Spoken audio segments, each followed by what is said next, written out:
Heinrich right now at the White House. Of course, the president is dealing with some challenges of his own.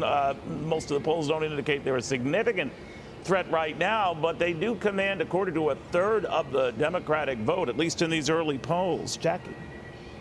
Yeah, that's right, Neil. And, since announcing his reelection campaign, the president has not held any in-person events. He hasn't met with any voters in battleground states. The campaign told Fox the plan was just to let Americans see the president being the president, which is why today he was in Colorado Springs for the Air Force Academy graduation when he took a nasty spill on stage. Take a look at this video. The president went down after shaking hands just before the 3.5-hour-long ceremony concluded. There were 920 graduates. The president was helped up by Air Force officials and continued to stand until that ceremony ended a few minutes later.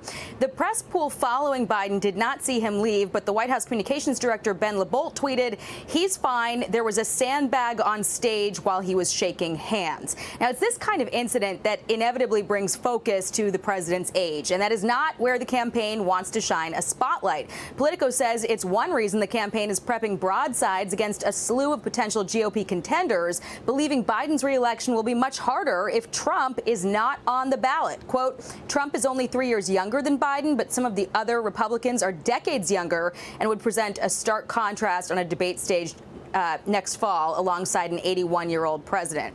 It seems the campaign is not at all concerned about a primary challenge. The DNC is not holding any debates, even though recent polls show 16% of Democrat primary voters are throwing their weight behind Robert F. Kennedy Jr., who is stumping in New Hampshire today.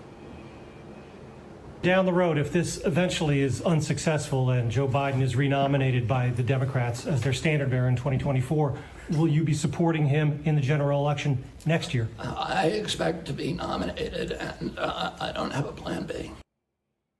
So a Wall Street Journal editorial piece said yesterday that if these polls continue to show strong support for Democratic candidates other than Biden, he may ultimately end up having to debate them, Neil. All right, thank you for that. Hey, Sean Hannity here. Hey, click here to subscribe to Fox News YouTube page and catch our hottest interviews and most compelling analysis. You will not get it anywhere else.